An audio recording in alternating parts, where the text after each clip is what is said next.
Hello everybody, I'm Gabriel Rebollo from Diggers Music, a Barcelona-based management and booking agency.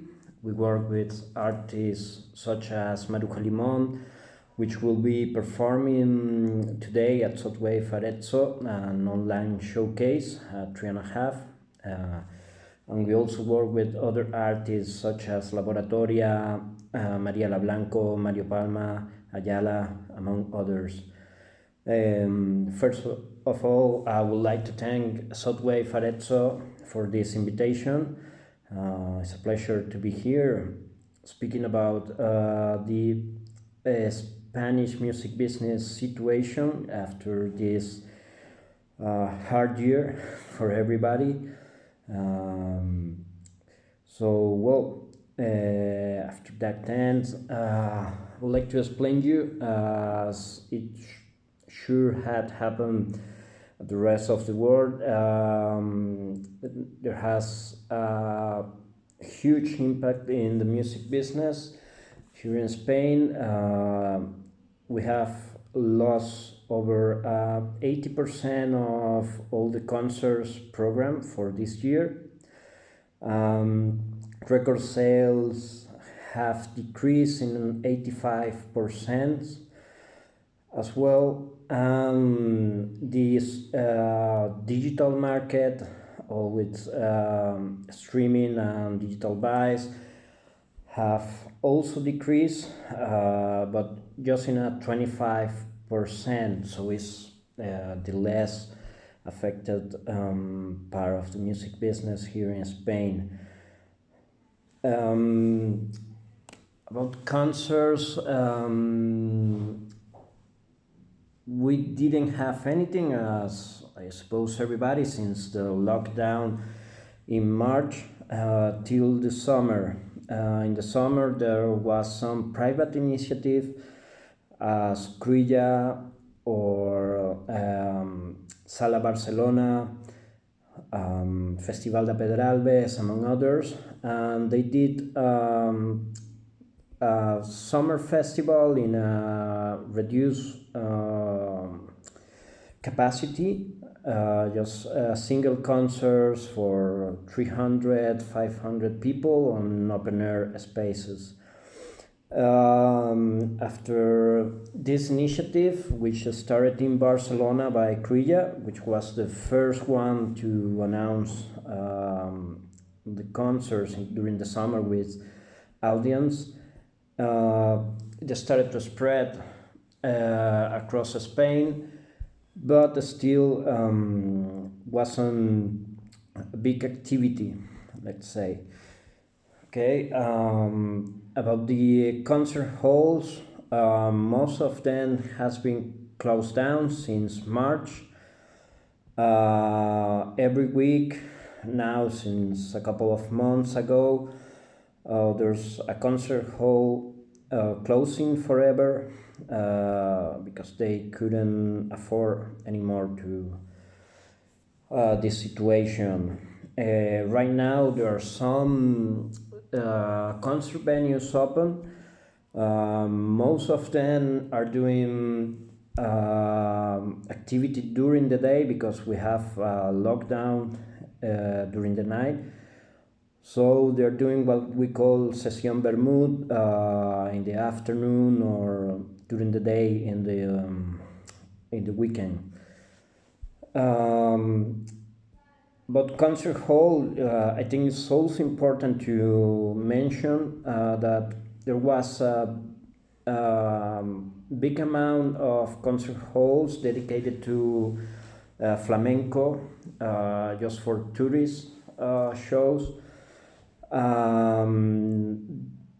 These are one of the kind of music venues that have closed forever because we didn't have much tourism this year, obviously.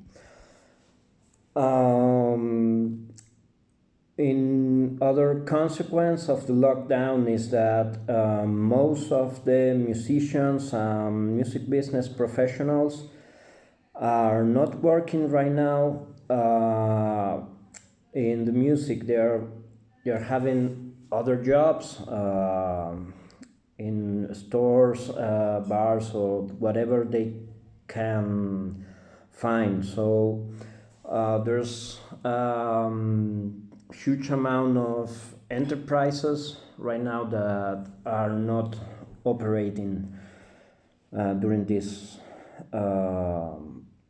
not just during the lockdown, but right now at the moment. So the big question is who is going to be there when all this is over, right?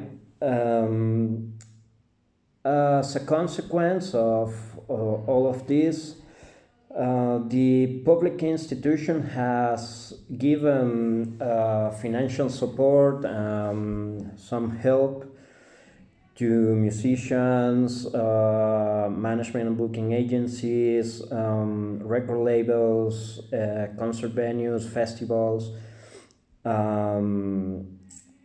everybody that works in music and culture, but is not for all the regions of Spain. Here, political division is quite strong. Let's say they have Catalonia has its own government, Andalusia has its own government, and so on, so on. All this financial help depends on the region you are. For example, Diggers Music is in Barcelona, so in Catalonia. We're lucky that the government of Catalonia has given different helps for structure expenses, for concerts, canceled concerts, so on. But there are another regions that are not lucky to have this kind of help. For musicians directly, there's also the ASGAE, the author societies, has given help for them in order calculating the concerts they lost and the benefits of rights they have lost of that. And in the private sector, the reaction has been to create a united front.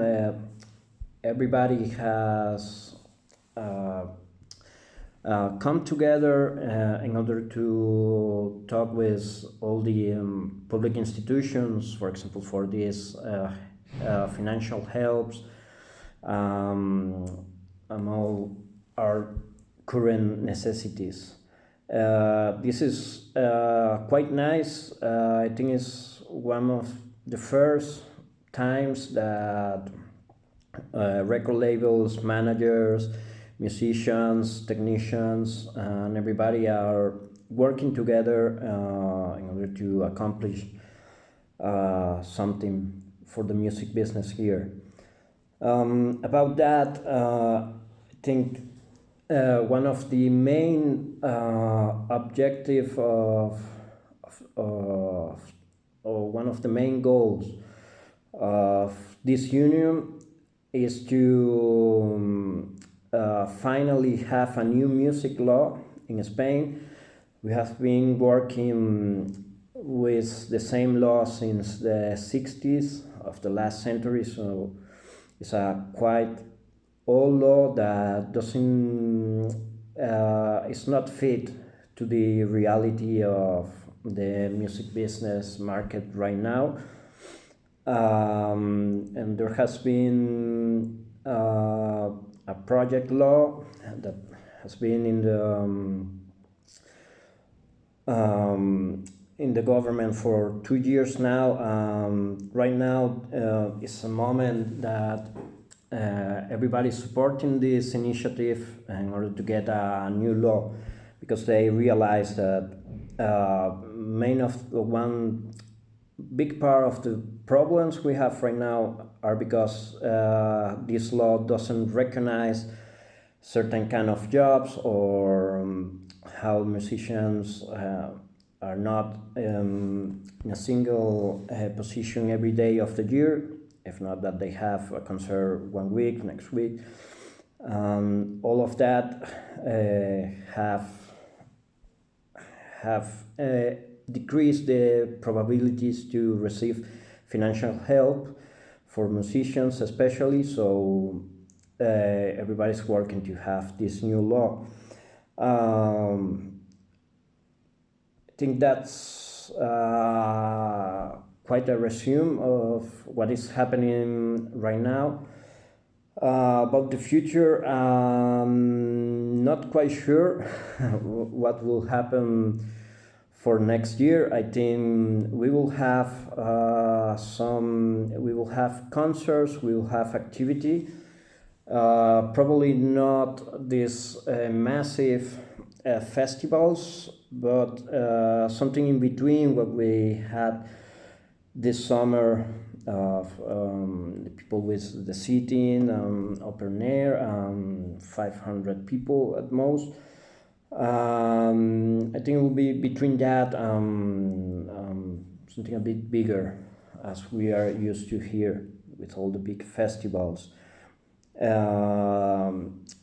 All public institutions, which is our main promoter in Spain, they are programming, they are booking gigs, so I think we all can be positive for next year here in Spain. Well, to finish, I would like to invite you again to watch Maruja Limón showcase. It will be streamed here at Sudwave Arezzo at 3:30 in the afternoon. Okay, thank you very much.